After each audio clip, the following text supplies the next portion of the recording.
Welcome to you all, dear participants. Welcome to colleagues of other councils. Welcome to the Irish colleagues. Welcome to all experts. I'll also welcome Arno Queralt Bassa, not only chair of the EEAC, but also General Secretary of the CAT, the Catalonian Council, who is co-organizer of the session. Now, in December 2019, the Commission concluded that the freshwater directives, the framework directive, etc., are broadly fit for purpose, and that progress towards a satisfactory status of European freshwater bodies remains slow but steady.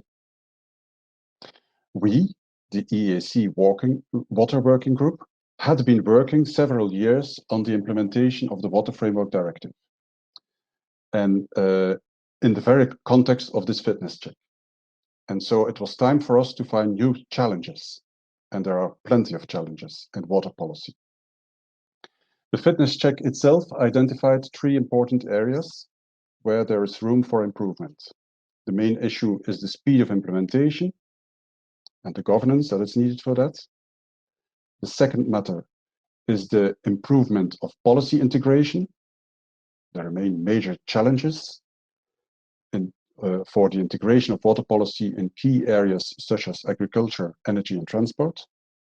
And the third challenge is the lack of investment.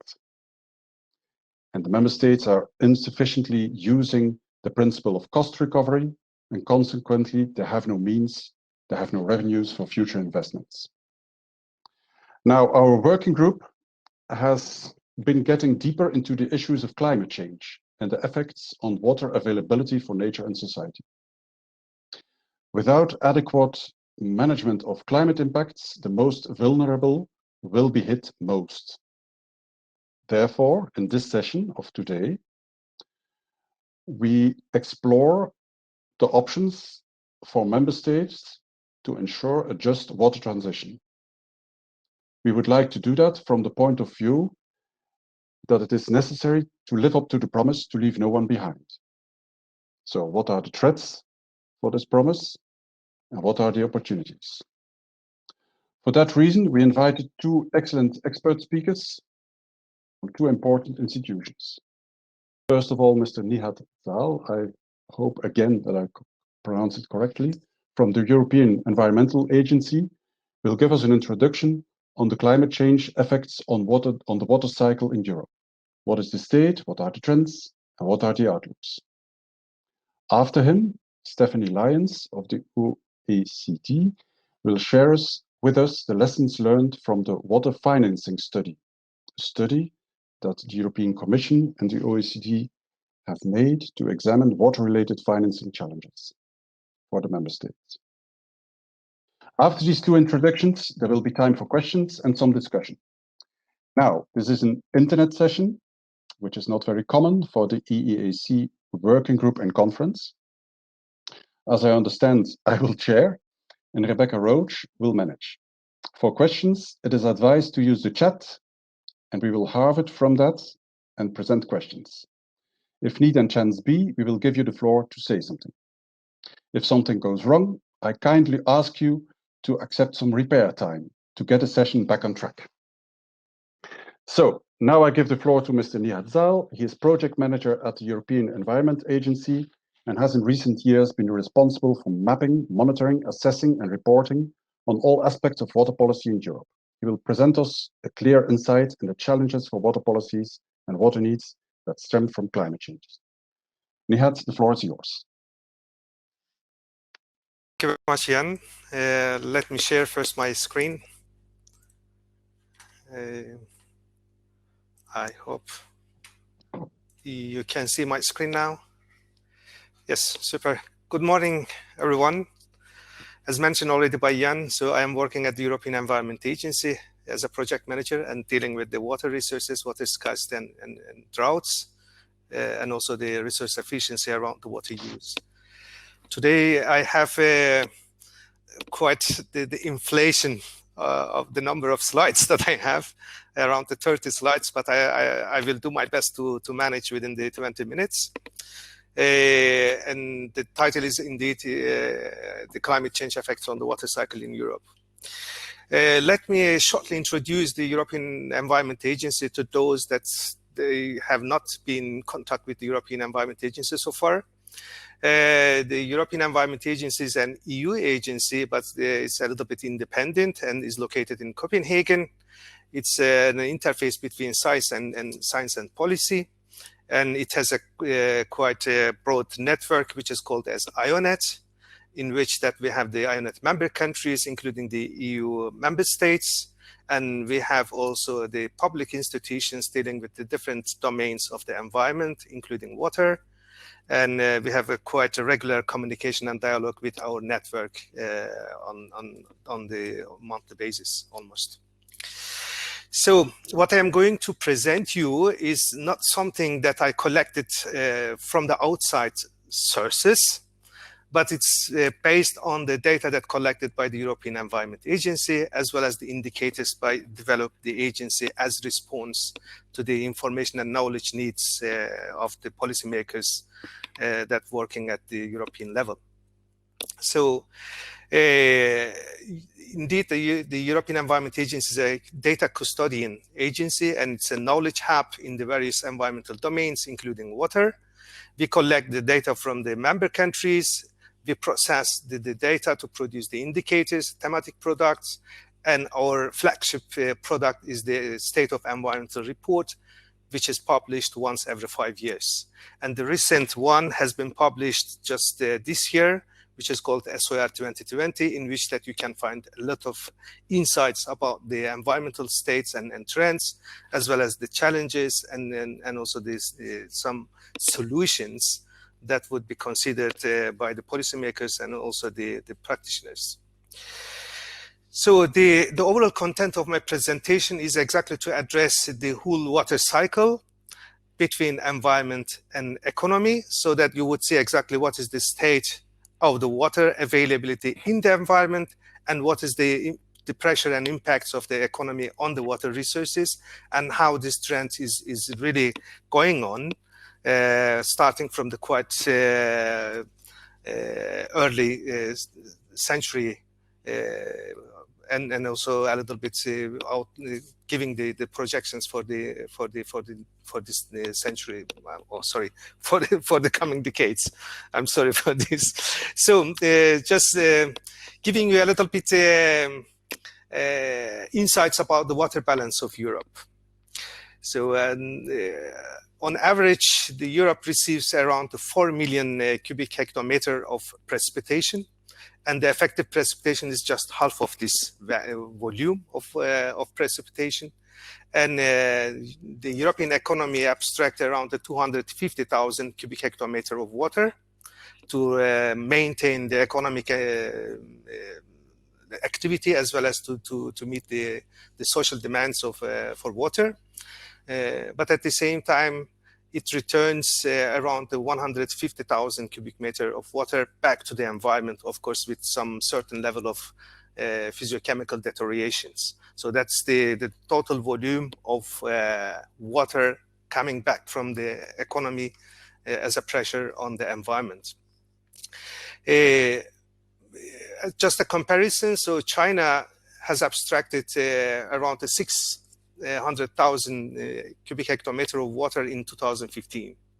So it would give you a little bit the insights and ideas about the dimension of the water abstraction from the European water resources. Normally, Europe is not facing with the water scarcity. If you would consider the total volume of water available in the continent. But water is not evenly distributed across Europe. So you have some areas in Europe where you have the water scarcity as a real issue that's going through all the year. And you have also some other areas like Northern Europe where you don't have the water scarcity as a serious issue. So this slides is just illustrating exactly the regional variations on the renewable water resources. It gives you some examples from the Southern Europe, for instance. This is from Greece.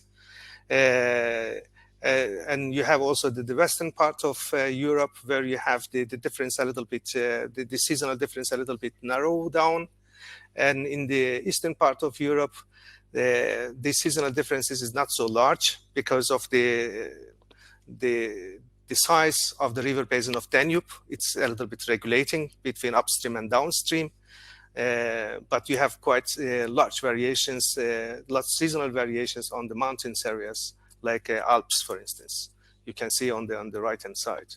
So you see that actually the renewable water resources is largely varying horizontally as well as seasonally across the continent.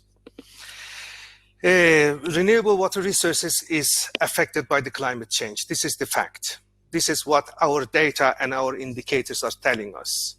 So the land temperature has already increased around the 2 degrees within the last 2 decades in Europe. This is also affecting the increase of the temperature. And you can see on the right-hand side an example from Switzerland. It's covering the almost 2 centuries data here, indicating that the actual evapotranspiration is increasing by the impacts of the climate change.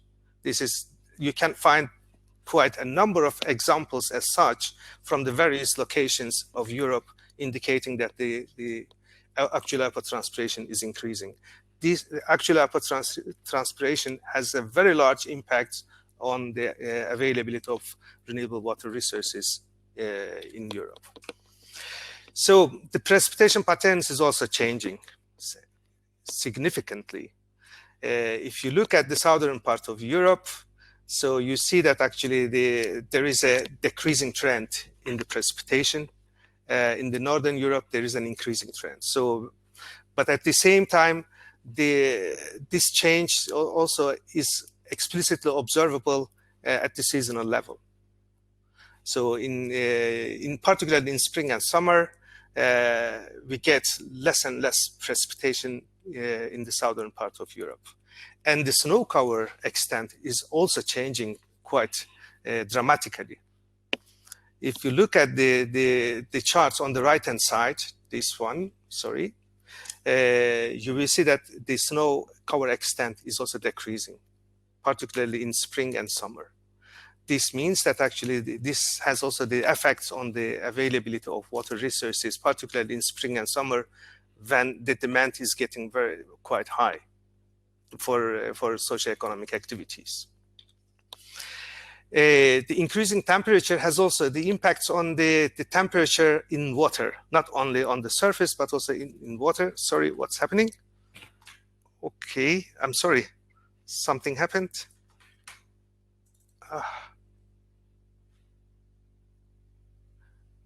Sorry for this. I think it should be back now. I'm sorry for this. No trouble.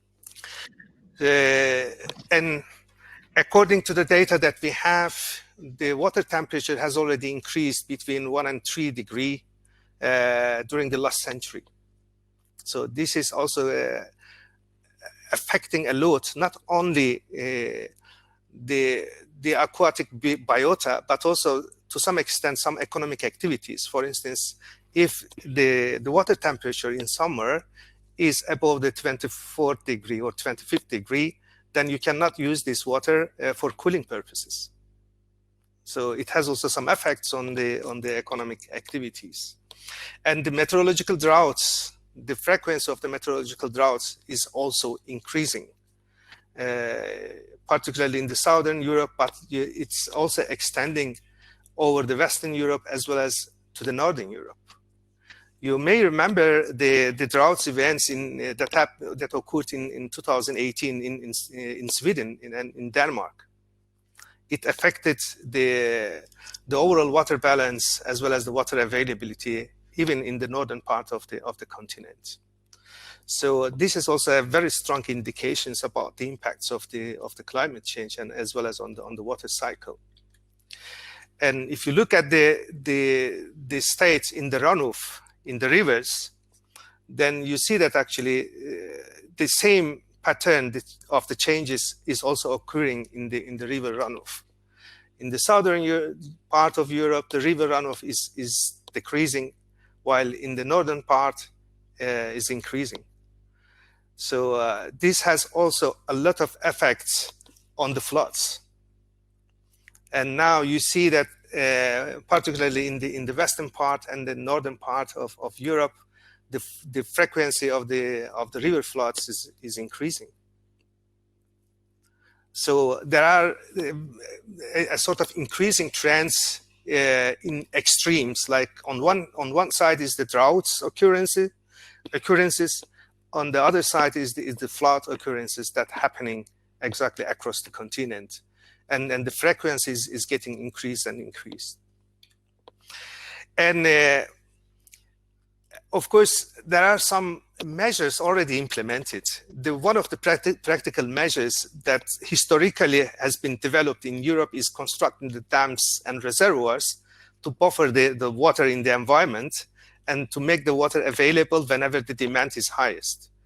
This chart is illustrating the accumulated number of the dams that constructed in Europe since early 90s. And of course, the dams are used for drinking water, for many purposes like drinking water, irrigation, energy, floods, and so on.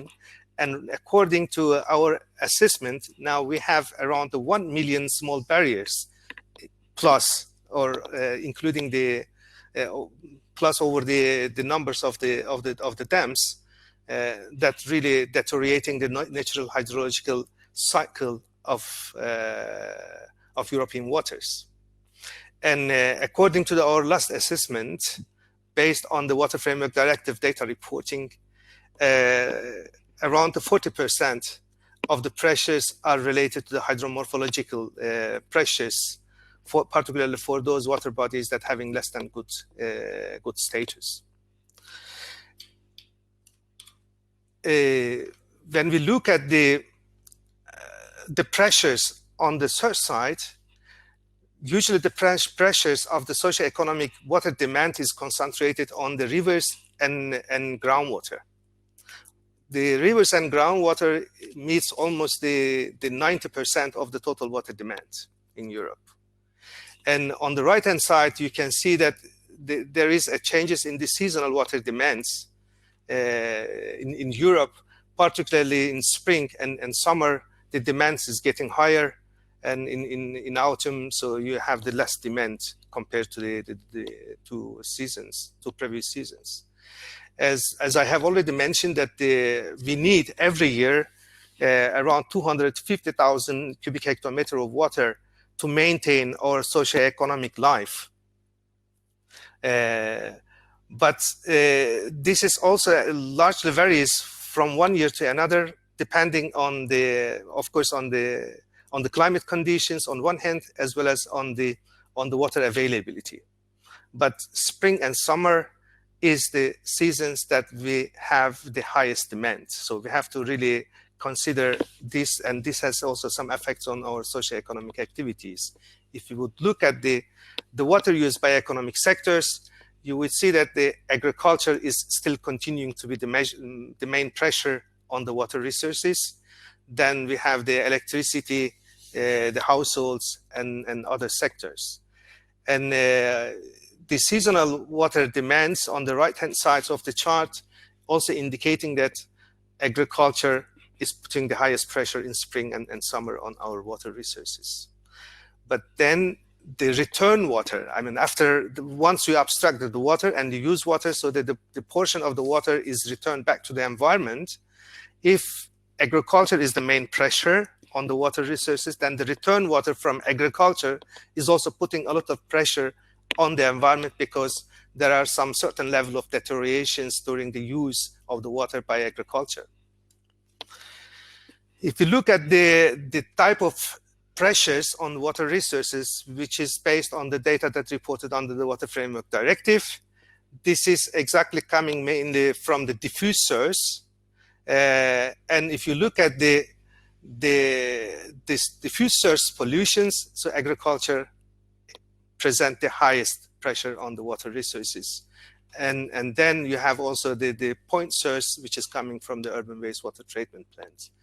But if you look at the hydromorphological pressure, this is very much linked to buffering the water in the environment because of this increasing the extreme events.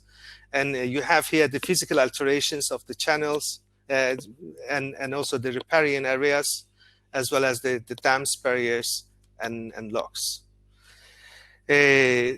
According to the Water Framework Directive data reported during the second river basin management reporting cycle, around 40% of surface water are in good ecological status, while only 38% of the surface water is having the good chemical status. So you can see the pressures of the economy on the water resources under the changing climate. We have quite better conditions and situations in groundwater resources. So we have the 74% of the groundwater bodies having the good chemical status, and 89% of the groundwater bodies having the good quantitative status. But the pressure on the groundwater resources is also increasing because of the deteriorations on the surface water on one hand. On the other hand, there is also a trend of the decreasing trend on the water availability on the surface water, particularly in the Southern Europe. You can see here that we have an increasing pressure on the groundwater resources, particularly on the southern part of Europe. So this trend is also a little bit alarming us. If you look at a little bit outlook, so not all water bodies in Europe are having the good status, or were in good status in 2017, according to our assessment. The water scarcity, droughts, and floods continue to be the major problem in managing the water resources. You can see also on the maps. So this is illustrating the water scarcity at the basin level.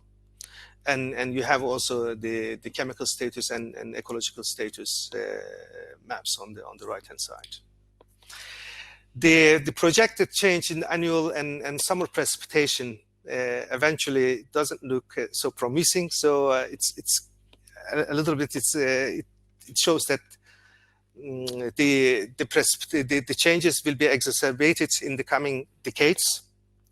And we will have around the 40% decrease in the southern part of Europe and 30% increase in the northern part of Europe. It's also a little bit addressing or giving the signals about the frequency of occurrence of the water scarcity in the southern Europe and the floods in the northern part of Europe. So, because I mean, the managing also the abundance of water is also becoming a serious problem here. And the drought frequency you see here is projected to increase during the 21st century. And this has also the impacts on the river discharge. So we expect that the river discharge would also decrease in the coming decades because of the impacts of the climate change and the impacts of the global warming. So how we can really deal with all these challenges? There are a lot of different aspects that we have to really take into account. As mentioned already, the SOIR 2020 report, we have already reached to the tipping point for a transition. We cannot really continue with business as usual. This is almost impossible. But to ensure these transitions, we need to develop a more systemic approach. The systemic approach should really consider the different aspects like growing urbanization, the population migration, the climate change impacts, the increasing the scarcity in terms of the resources and natural capital. And we have also the technological improvements, but there is also the rebound effect of the technological improvements. So on one hand, the technological improvements per unit is increasing the efficiency, but on the other hand, there is a rebound effect and also causing the more resource use because of the technological innovations. And there are also some global shifts in the economic and geopolitical sphere, and we have getting more diversified values, lifestyles, which have also the impacts on the consumption patterns. So we have to really all tackle with all these challenges in order to develop or in order to address the better transition from the business as usual scenario to more sustainable resource use. If we would look at the policy responses, now we have quite new emerging policy responses from the European Union. We have a new European Green Deal. We have a Biodiversity Strategy 2030, which is requesting the somehow the restoration of the environment. We have the new chemical strategy. We have the climate change and so on. And we have also right now the UN Sustainable Development 2030 agenda. This is also requiring the activities to be implemented not only at the regional level but also at the global level. So we have also some targets already identified within all these new emerging policy provisions and instruments. So the European Green Deal and also the other emerging policy instruments aims to, for instance, to decrease the chemical pesticide use by 50% by the end of 2030. We have also another restoration target like 25,000 kilometers of rivers free flow to ensure exactly that the hydrological cycle is getting more naturalized, and also the 10% of agricultural area that would be brought back to the high diversity of the landscape features. And of course, the Water Framework Directive is the main policy instrument at the EU level, which is really requesting or aiming to protect the water resources in Europe, and also to ensure the protection of the terrestrial ecosystems and the wetlands, and also to promote the sustainable water use in a long term. And the final goal is exactly achieving the good ecological status with all water bodies. If you look at at least the current results of the EU policies, I would say that there are some positive developments, particularly in reducing the emissions from the economy back to the environment.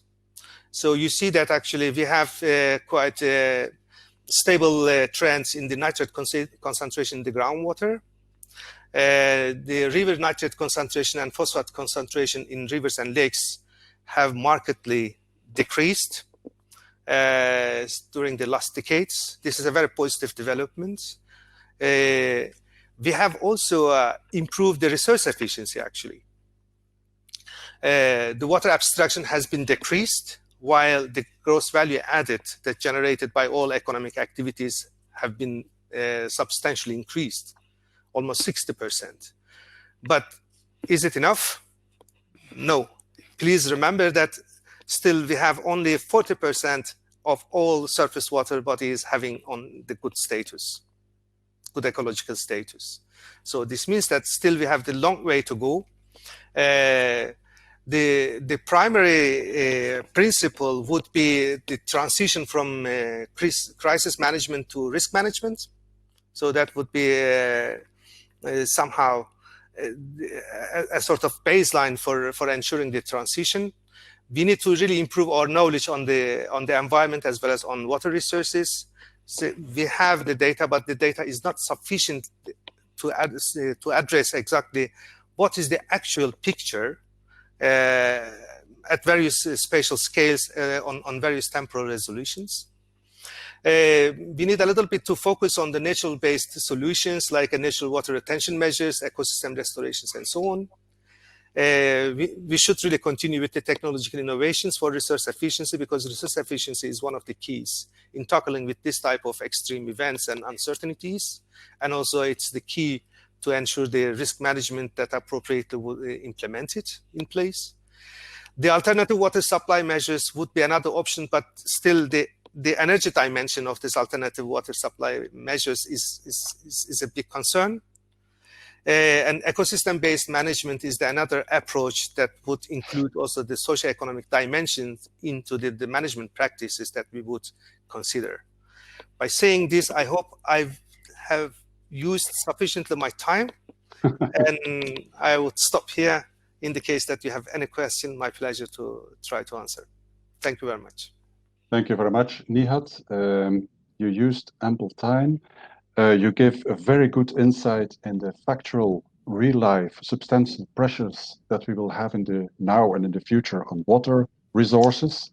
And as it is about resources, it's also about distribution. So if we leave this evolutions unchecked, the consequences will be very dear and distributed unevenly. That's why we need to invest. And that brings us to the second talk.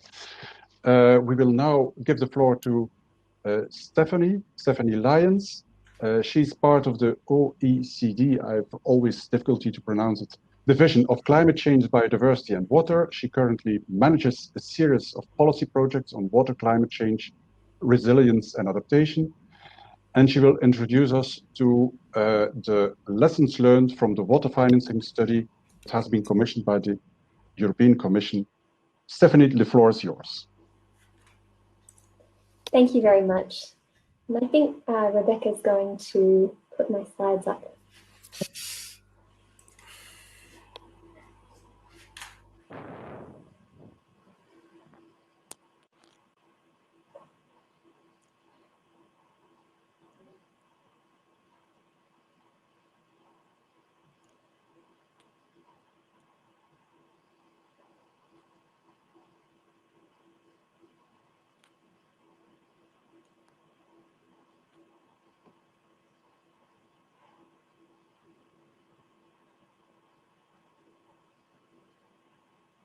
I think perhaps it needs to go to the full screen view, Rebecca.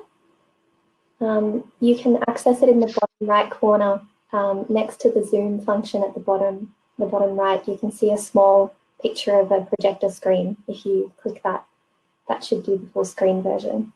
Yeah. Oh, maybe not. Well, in any case, I'm happy to get started with this view anyway, if you think that makes sense. Jan? Yes, okay. Okay, great.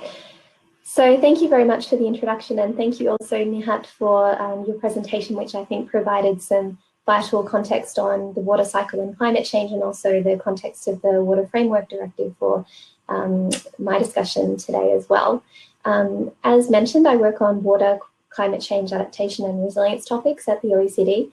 And the OECD is an international organization that works with governments, policy makers and citizens on research that helps to create evidence-based international standards and proposes solutions to policy problems. So I'm very pleased to participate in the conference today. I enjoyed the opening sessions yesterday and hearing from such a diverse collection of speakers. And I have a strong personal interest in the justice dimensions of water and climate policy. 3 years ago, I was working in the NGO sector on water sanitation and hygiene, along with water security and climate change, and had the chance to discuss the role of water in climate justice at the European Climate Change Adaptation Conference.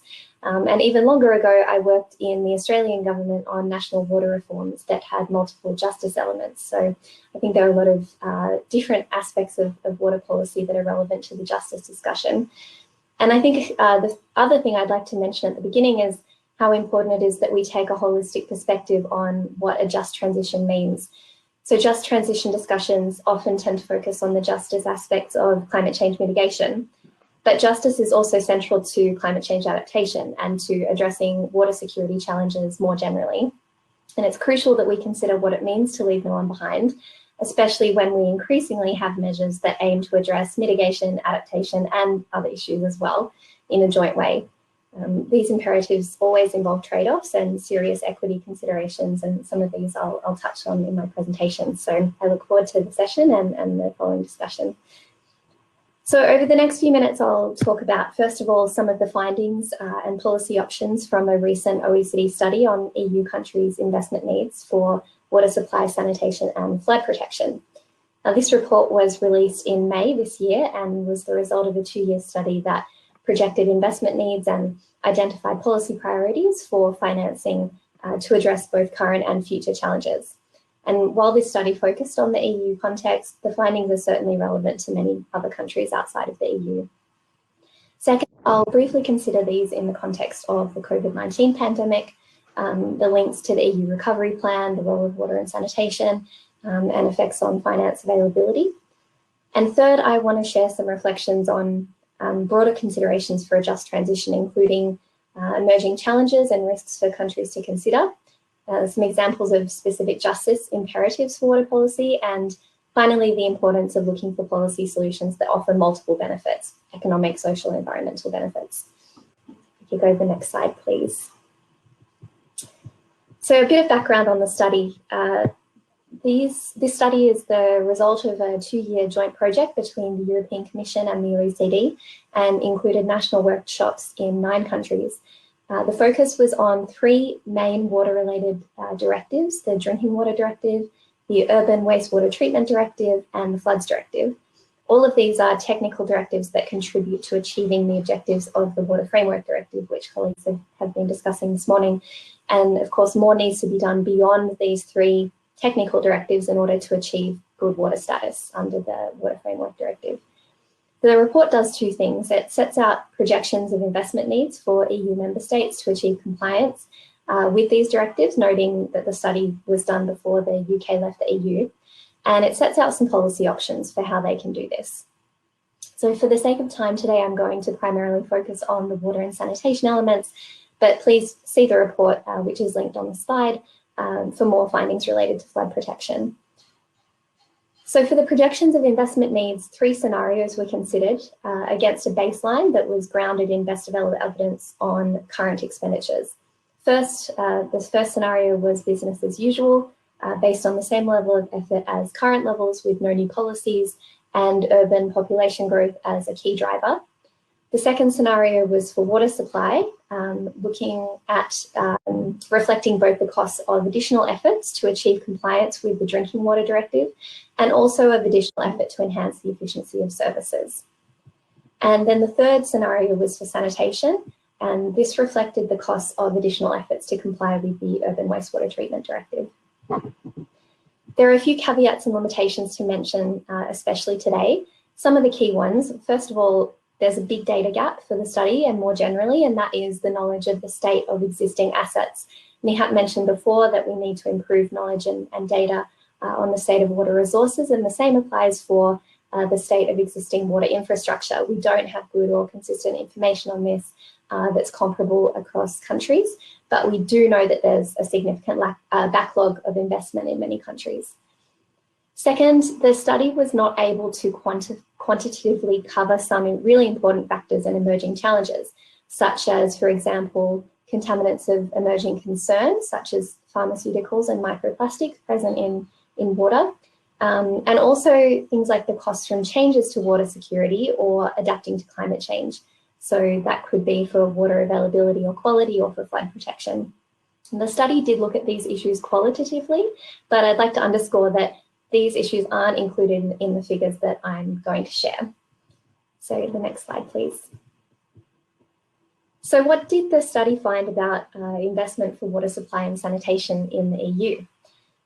Well, for the baseline estimate, the study used Eurostat data to estimate a baseline of average annual expenditure of 100 billion euros across the former 28 member states. And most of this is attributable to the EU15 and especially Germany, France, the UK and Italy. The remaining EU13 account for a much smaller share of this. So this 100 billion figure is an average across countries and it masks large variations in, for example, per capita spending and also in how countries spend based on their service needs and local conditions. So for example, 8 countries are spending less than €100 per person per year, which is probably not enough to cover existing water and sanitation services. But meanwhile, 6 countries are spending more than €250 per person per year. So there's quite a bit of variation. So how about projected additional expenditures by 2030? The study looked at what would be needed for countries to comply with the Drinking Water Directive and the Urban Wastewater Treatment Directive, and to enhance the efficiency of their systems using the scenarios that I just outlined. And the study finds that the total cumulative additional expenditures by 2030 for water supply and sanitation would amount to €289 billion for the 28 member states. Now, sanitation would represent the majority of this in order to comply with the Urban Wastewater Treatment Directive and investment needs. So there's an underlying issue to mention here, which is the financing of operation, maintenance and renewal of existing assets. As I mentioned before, there's poor existing knowledge of the current state of assets. And of the countries that do know their rate of asset renewal, it's usually below the rate that's needed given the asset's life expectancy. So we therefore know that countries need to urgently step up their renewal efforts to avoid the decay of existing infrastructure and degraded service quality. So what does all of this mean from a justice perspective? Well, we can see that current spending is insufficient to meet citizens' needs for water supply and sanitation into the future. And of course, we need to remember these figures don't account for climate change and other imminent and emerging problems. Many countries are failing to make use of the assets that they already have, or make best use of the assets they already have and which citizens are currently relying on. Next slide, please. So this is a bit hard to see in this view, I apologise, but I'll give an overall summary of what the graph shows. This graph shows the projected financing needs as annual additional expenditures by 2030. And with the exception of Germany, we can see that all EU countries are projected to need to increase annual expenditures for water supply and sanitation by more than 25%.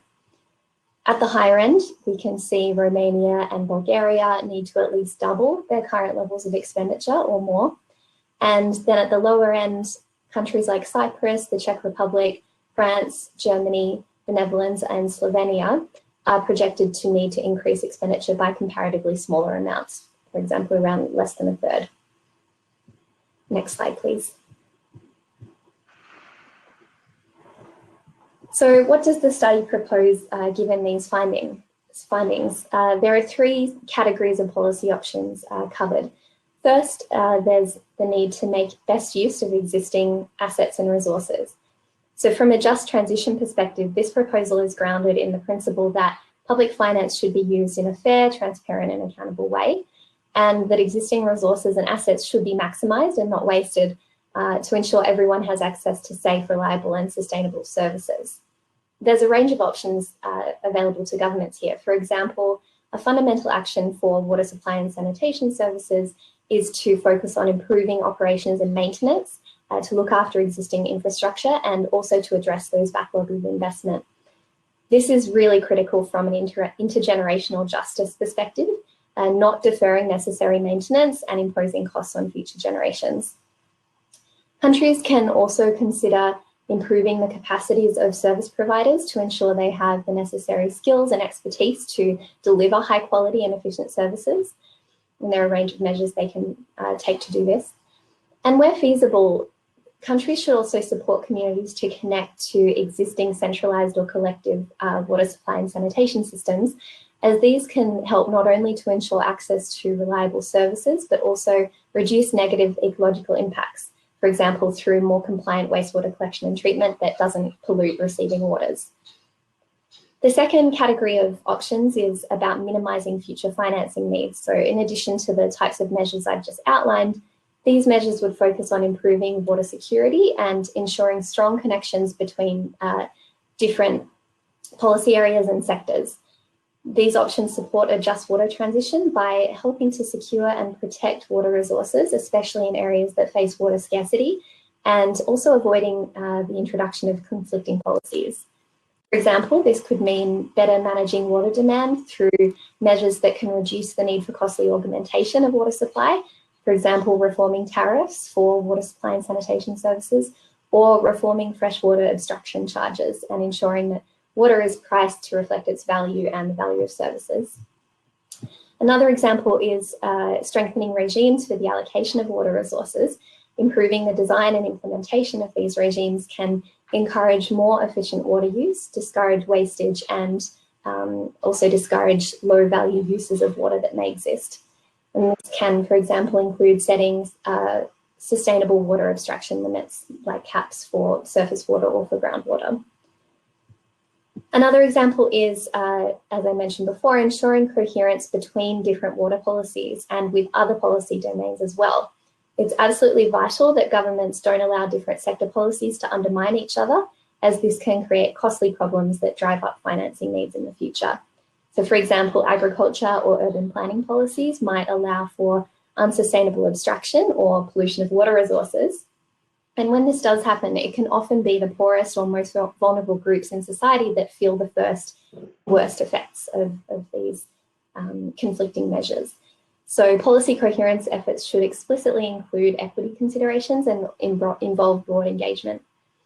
And third, I'll briefly mention the need to harness additional sources of finance. I won't cover this in detail, but it's especially important for countries that have traditionally relied heavily on public funding and international transfers for their water systems. A key reform in this is to ensure that tariffs for water services accurately reflect and recover the cost of service provision. So the point made earlier about the need for cost recovery. It's been well established that inadequate cost recovery through tariffs makes service providers less sustainable and therefore less capable of providing reliable services. So this can involve increasing tariffs, or it can also involve restructuring them to ensure that they're not disadvantaging certain groups. And again, there needs to be a thorough, accountable approach to engagement and consultation processes, as well as transparent communication with those different stakeholder groups. So this brings me to a key finding of the study, which again is maybe, I apologise, a bit hard to see on the slide. But we found in the study that in 24 EU member states, more than 95% of the population could pay more for water supply and sanitation services without facing affordability issues. Now, this isn't saying that affordability isn't a problem in some places, but rather that where people do struggle to afford water services, this is best addressed through separate targeted social measures. And I'll come back to this issue in a moment. We can go to the next slide, please. I want to mention briefly a few considerations in the context of the pandemic. First, the EU recovery plan. These investment needs identified in the study were used to inform the plan for the crisis. And we think this is critical, as the study showed that countries spend comparatively little on water supply and sanitation, and investment needs are only going to grow. Second, the pandemic has been a reminder of the fundamental role that water supply and sanitation services play in health, not only, as we all know, for personal hygiene, hand washing, and also in, for example, healthcare facilities, but also for specific groups such as people in informal settlements and homeless groups, people that are homeless, as this remains a challenge in many EU countries.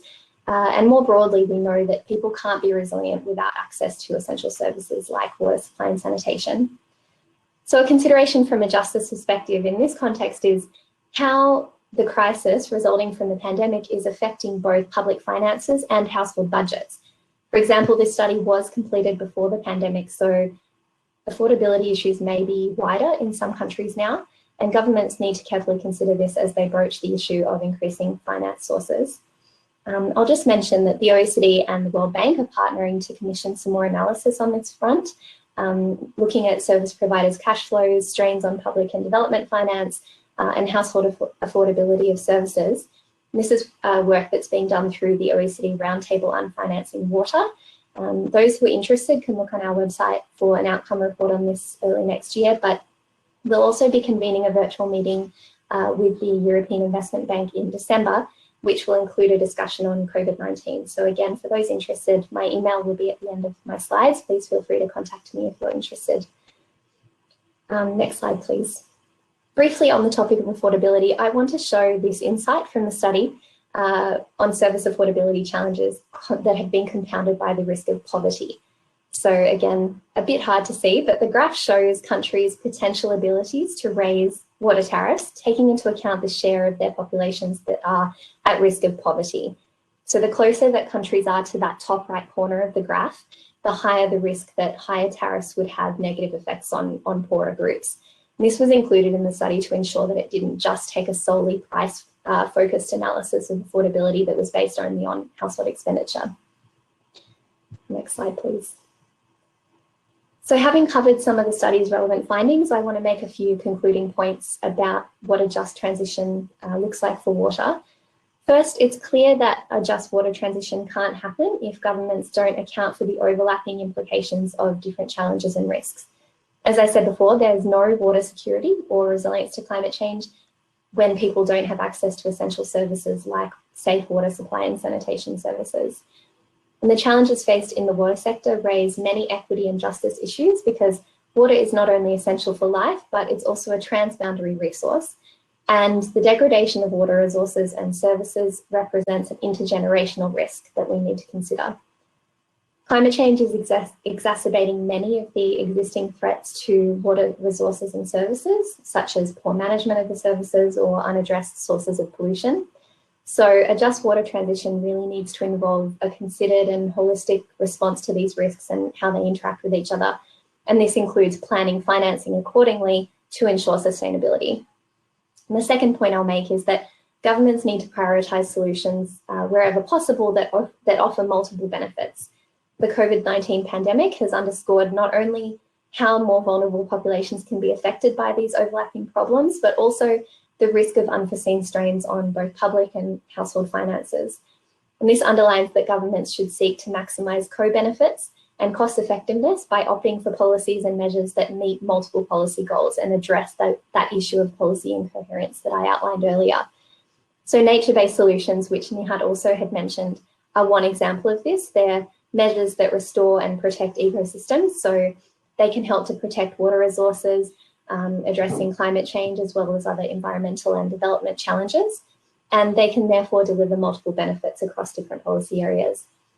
Now, nature-based solutions aren't new and they're not a silver bullet, but when they're done well, they usually represent a more holistic approach to addressing economic, social and environmental problems, and so they're one example of the types of more joined-up interventions that governments can consider here. I'm going to leave it there. On the final slide following this one, you can see my email address if you'd like to contact me. And you can also go to oecd.org/water if you're interested in any of the studies I've mentioned. I look forward to the discussion and thank you very much for having me. Thank you very much, Stephanie. I hope you hear me all without earphone because something on the technical side of my earphone. Thank you very much for your excellent presentation. You structured the problem very well of investment for water policy. You gave us an insight in the structure of the problem.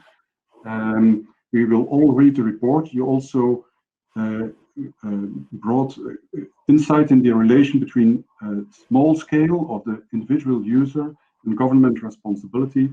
We learned a lot. And so we'll use it in future discussions. Now, at the same time, I've been looking at the chat, and we will open now the discussion, but your introduction still has to sink in. All the questions are on the introduction before. So we'll start with those questions, and then afterwards we will ask some questions, we'll pose some questions on your introduction. So the discussion is open, the floor is open, and I propose that I now go to the chat, and Nihat, you also open your screen, because we'll first go into some questions for you. The first question is of Marcus Solomon, who tried to enter the meeting at the beginning. He thanks a lot, etc., etc. But his main question is about the financing measures that would improve the waterways and rivers, and especially the hydromorphology. Renaturation costs a lot of money. What can the EU level do? It also has a connection with the final words of Stephanie. So maybe both of you can comment on this question. Nihat? Thank you very much for this question. Indeed, I mean, I cannot really speak on behalf of the Commission because I'm not coming from the Commission, but from the European Environment Agency.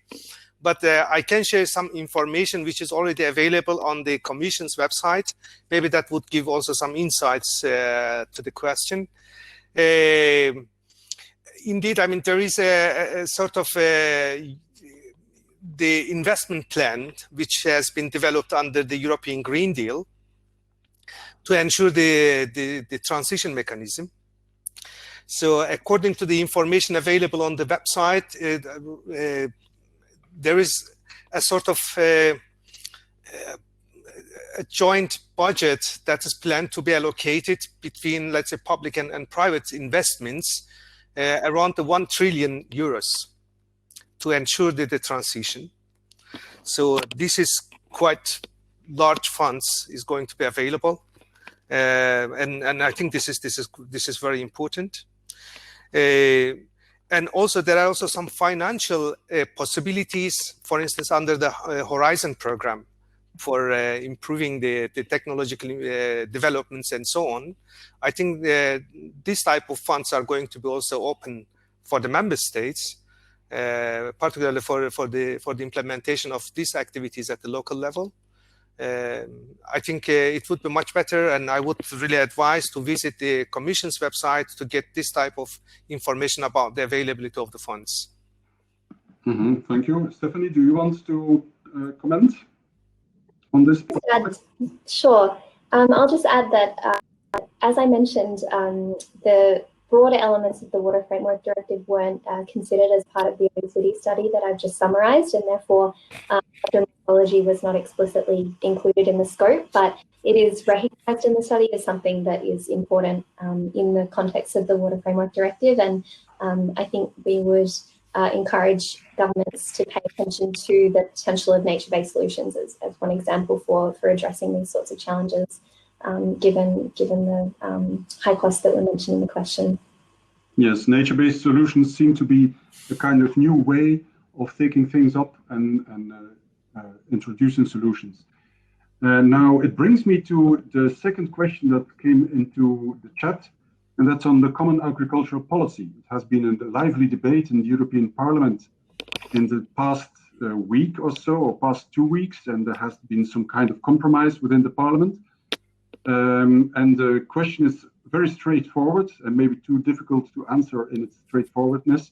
Are the current CAP proposals enough to avoid difficulties with regard to fresh water resources in the context of climate change? Is there any of both of you who want to comment on this? I would just give you some information, but I should tell you that we are not undertaking such a policy performance analysis in the European Environment Agency, but rather providing the information on the state and trends and so on. So this type of information would be quite useful for the policymakers to really assess what is the performance or the effectiveness of implementation of existing policies and what are the needs and gaps for the future.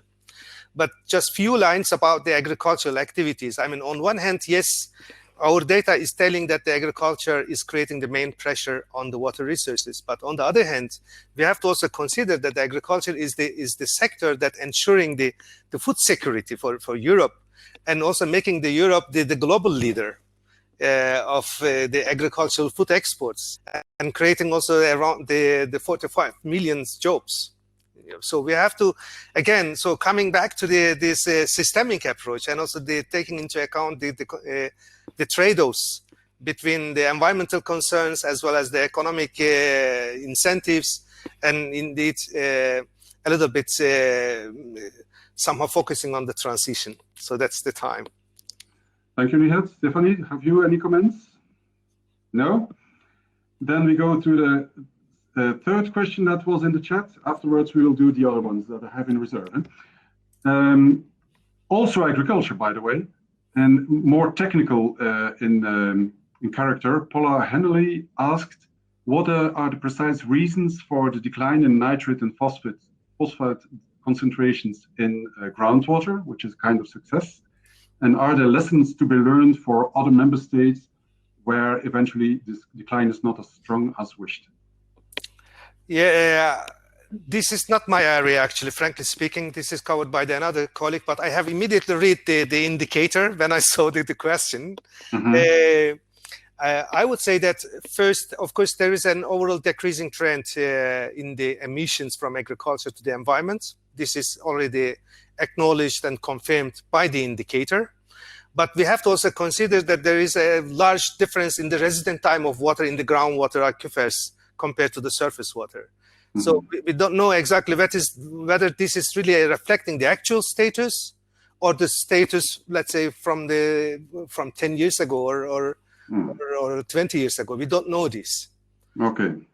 Okay. So it's a bit uncertain, and nobody, maybe people should interact between them about lessons to be learned about this question, because it's not so easy to answer this question. Indeed. Then the last question in the chat was from Arno, who comes forward with a solution or pathway to a solution that is being practiced in Southern Europe. The desalination, as far as I know, it's an expensive solution, but maybe it's necessary. So how is it in the rest of Europe? Is it a viable and generalizable option? Yes.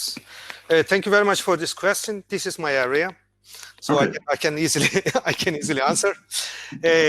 Indeed, I mean, desalination is used as one of the options for supplying the water from the sea. And it's widely implemented, particularly in the Mediterranean countries. And we have also some other examples, like UK, for instance. UK is also using the desalination quite intensively. Indeed, the energy demand is the main concern around this desalination process. And according to the available information, so we are almost 7 times far from the optimal conditions in terms of the energy use per unit of water desalinated. So it's a very long way to go. This is one aspect, but on the another aspect is that we know, for instance, that we have some member states. I can give you one example from Mediterranean countries. Almost 25% of total water demand is met by the desalinations, but they lose 30% of water in the water supply system. Via the leakages and losses. So that would be the first investment. Yeah, exactly. So there are different aspects that we have to really consider when we are making or taking a decision whether desalination should be an option or not. So, Stephanie, do you want to comment on this? Come back in the field of investments. Yeah, I would underline absolutely what Nihat has just said. This is a big emphasis in our study, not specifically in the context of desalination, but certainly the importance of countries looking at their existing systems, identifying where leakage is happening and non-revenue water is an issue, and considering that in the context of improving maintenance and operations now based on existing assets to ensure that they are performing as best they can before making big other investments. Okay, thank you. Now I'll turn to some questions I had in reserve, because I had a kind of feeling that it would go that way. So I have some questions in reserve on economic instruments. For a lot of people, the first thoughts when they think about water is about their water bill, about the concrete bill they have to pay every 3 months or 6 months. And there are several approaches in Europe with the different member states, all influenced by the local conditions, weather conditions, and by local social norms. What can we learn from these approaches, and how can we manage these differences in the context of European water policy? Other comments on this? Stephanie, I would start, or Nihat, whoever. Just few words from my side. I mean, according to our study on this, so we can confirm that the implementation of the metering and also the pricing in accordance with the user and polluter pays is really improving the efficiency of water use. So this is our experiences already from the various assessments that we have available in the. Yeah, you can prove it as so to say. Yeah. And Stephanie, you said comparable things. Can you comment further? Yeah, I would say that you're absolutely right that water bills are the first thing that most people think about when they think about the role of economic instruments in water policy. And we would underscore that our study really shows that water bills tariffs need to be structured and set at a level that reflects local conditions and social norms, as you said. It's important that we can learn from good practices across countries, but if, for example, reforms to water tariffs are undertaken without consideration of the historical approaches, for example, and perhaps existing views on what the levels or approaches for water bills should look like, then that can lead to significant resistance from different groups to those reforms. And this is also tied to the fact, bringing in the justice element as well, that water is designated as a human right. It's understood to be an entitlement by many populations, and therefore it's a very important thing for governments to balance the equity considerations and ensure that different groups that may be affected by reforms are carefully consulted with and engaged in any reform processes. Yeah, true enough. The justice concept in itself is already a difficult concept to have as a common ground, but it's indeed it's important to have this as a starting point. Now, Marcus Solomon has another question for you, Stephanie. I was thinking two things at the same time. That was my difficulty. He points to uncertainties in the cost that would be entailed in improving the implementation of the nitrate directive. There will be an increasing cost of water use, and we have a knowledge gap. So the three things together. So nitrate directive is an expensive directive to implement. It could lead to increase in costs for water use, and there's a knowledge gap. How do you handle such uncertainties? It's a difficult question. Yeah, well, the nitrate directive is not included in the scope of this study, so I can't comment specifically on it there, but I think this points to the need for the consideration of the issues we covered in our study for the Drinking Water Directive, Urban Wastewater Treatment Directive, and the Floods Directive, which I didn't cover so much in my presentation today.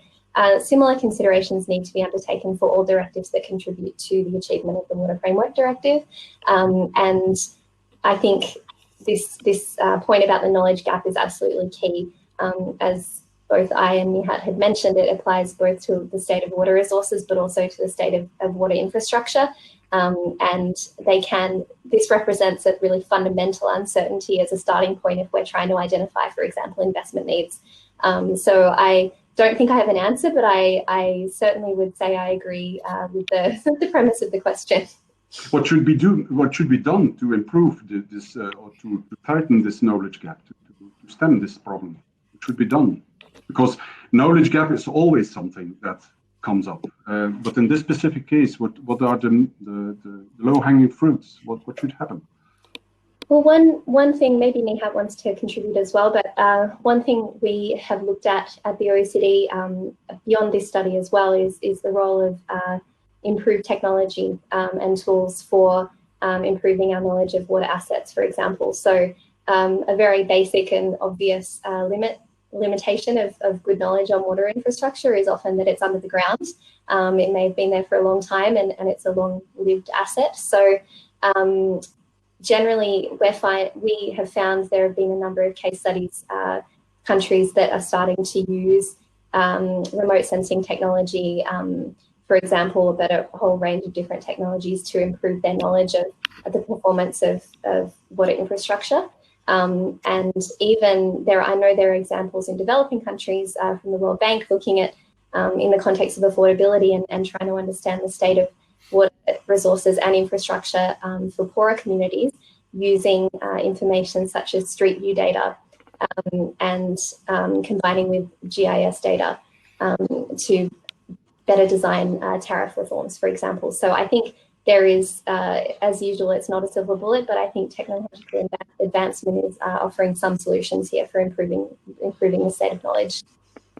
Thank you very much, Stephanie, for this proposal. Nihat, have you proposals in the knowledge gap? We try to develop the nitrate balance here to assess exactly what is the inputs and what is the outputs and what are the paths between inputs and outputs. I think this is one of the methodological approach that can be considered to better evaluate exactly this aspect. It's a little bit challenging and also very high data demanding exercise, very frankly speaking. But on the other hand, this is quite more robust methodological approach because it would link exactly the relations between input and output. Okay, thank you. At the same time, we have a new question for you, Stephanie.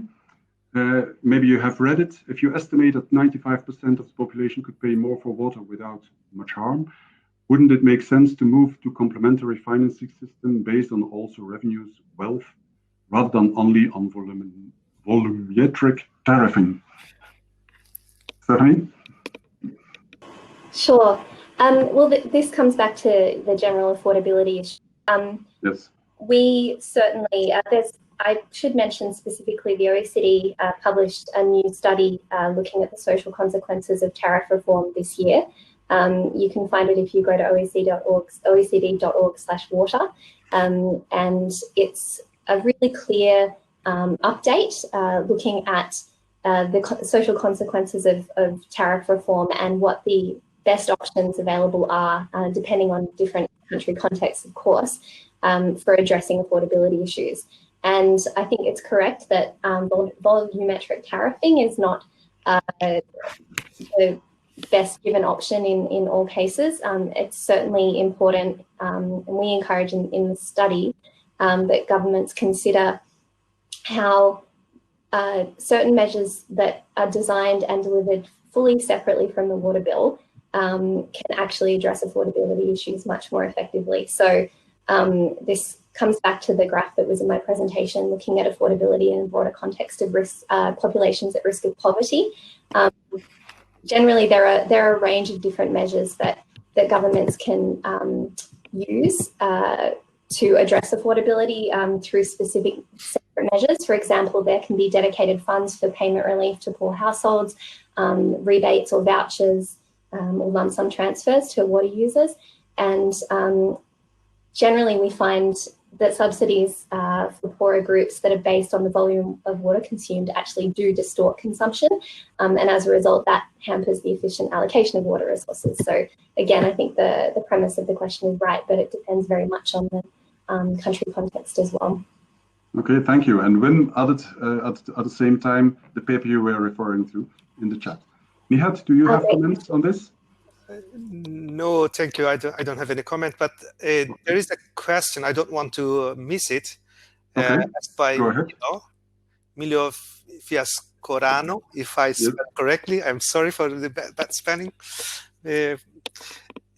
Asking, beyond the desalination creates also pollution problems. What to do with the salt brine used membranes? Do you agree? Okay, I missed it. Yes. Okay. Yeah. Go ahead. So, yes, depending on the locations and also somehow the capacity of the installment. Indeed, the brine is a main issue on the marine habitats and marine and coastal habitats, but it's a little bit local issue actually, and we should not miss the source of energy that used by for the desalination. In many small Mediterranean islands, for instance, that mostly they are using the fossil fuels-based energy generation or energy supply for the desalination. So this creates also a little bit chain effects. On one hand, it's increasing the demands on the fossil fuels used for the energy generation. On the other hand, it's also increasing the brine affluence to the marine environment. So it's not only the type or the capacity of the desalination installments, but you should also consider the source of energy that is used for the desalinating processes. Okay, thank you. As I do not see any more questions coming up, I have some in reserve that I wanted to ask. First of all, there's something about the property rights, because water is originally, and most of the time, precipitates. It's originally a common resource. And then it comes into the water system, then it's distributed, then it's sold, then it's a private resource. but in some places or some instances, there's still common use of resources. Is there any idea about how to organize this, or how to interact with this, or how to manage the differences between member states or localities in the management of these resources as such? Are there any comments on this?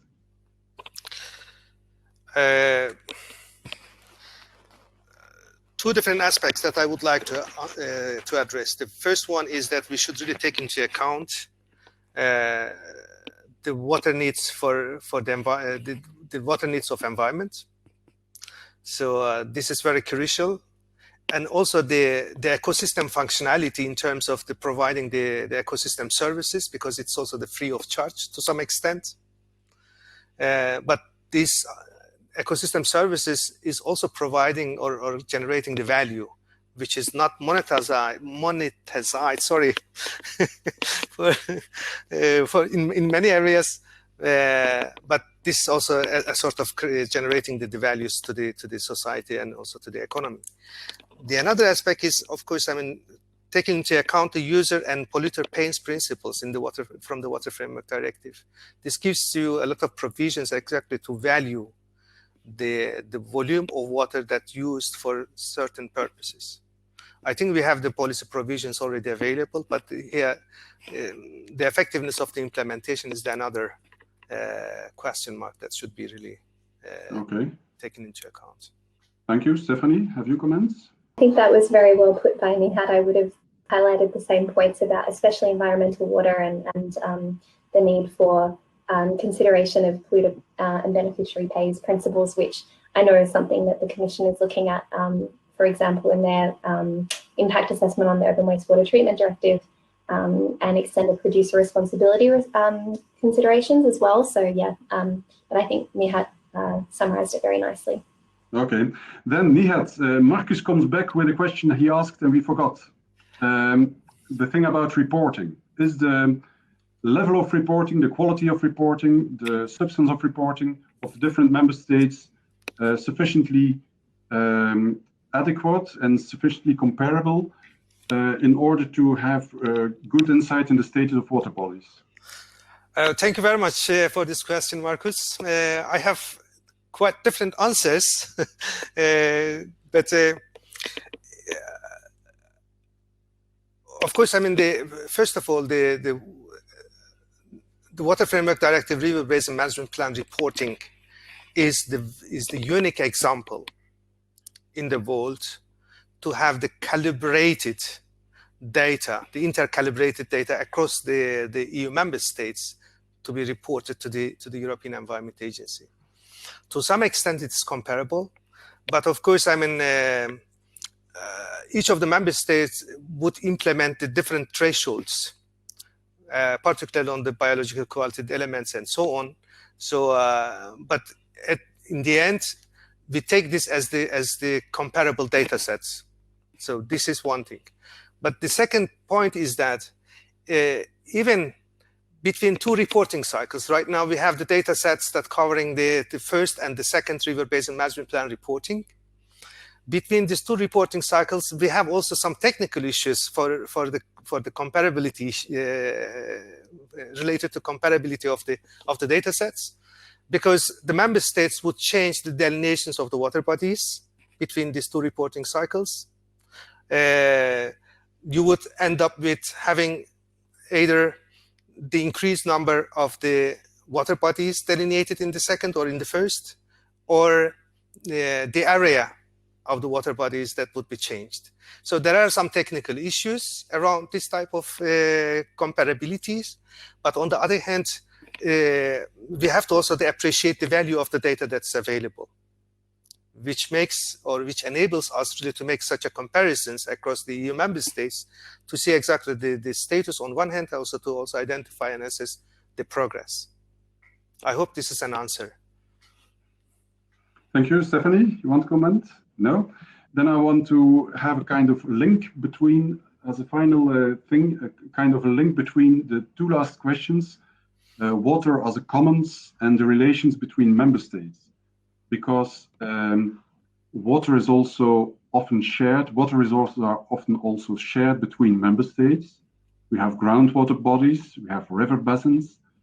It's all regulated in the Water Framework Directive, and there's a kind of basis for the relationships between those member states, and there are some incentives in that directive.